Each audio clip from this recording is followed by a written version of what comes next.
সুদানে গিয়ে যুদ্ধের কবলে এলোমেলো এক বাংলাদেশের জীবন। বৈধ কাগজপত্র হারিয়ে কয়েক দফা জেল খেটে দিকবিদিক ঘুরে বেড়াতে হয়েছে তাকে।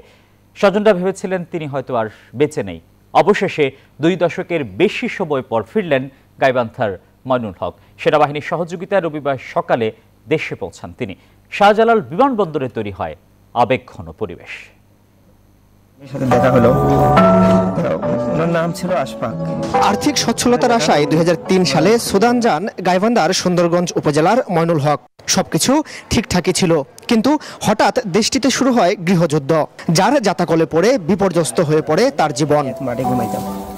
এক্সট্রিম মশার কয়েল প্ল্যান্ট ফাইবার দিয়ে তৈরি, তাই সহজে ভাঙে না, সুগন্ধিযুক্ত ও নিরবিচ্ছিন্নভাবে জ্বলে। ডেঙ্গু, চিকুনগুনিয়া বাহি সহ যে কোনো মশার বিরুদ্ধে দেয় এক্সট্রিম সুরক্ষা। প্রাণ বাঁচাতে ছুটে বেড়াতে হয়েছে এদিক সেদিক। অবশেষে আশ্রয় নেন সুদানের আবেই অঞ্চলে, কিন্তু দুর্ভাগ্য পিছু ছাড়েনি। সেখানে ছিনতাইকারীর কবলে পড়ে হারান পাসপোর্ট সহ সব বৈধ কাগজপত্র। ফলে অসম্ভব হয়ে পড়ে দেশে ফেরা।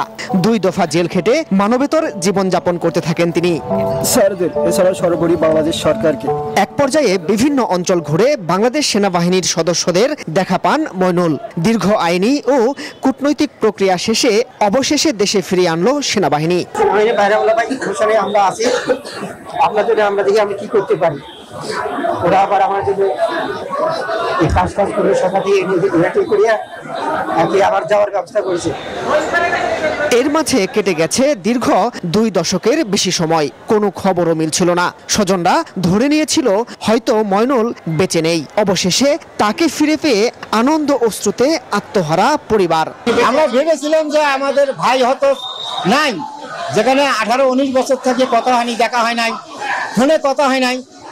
আমরা পরিবার সবাই মনে করছি আমার ভাই মারা গেছে। আমরা আজকে খবর পাইছি অনেকদিন আগে যে 1 তারিখে ফ্লাইট হবে, আর গতকালকে আমরা রওনা দিছি। আমরা ভোর 4টা থেকে তার জন্য অপেক্ষা করতেছি। পরিবারের সদস্যরা জানান, তার এই ফিরে আসা শুধু একটি পরিবারের জন্য নয়, বিদেশে আটকে পড়া বা নিখোঁজ ব্যক্তিদের পাশে দাঁড়ানোর মানবিক প্রচেষ্টার এক উজ্জ্বল দৃষ্টান্ত। মাসুদ সুমন, নিউজ 24, ঢাকা।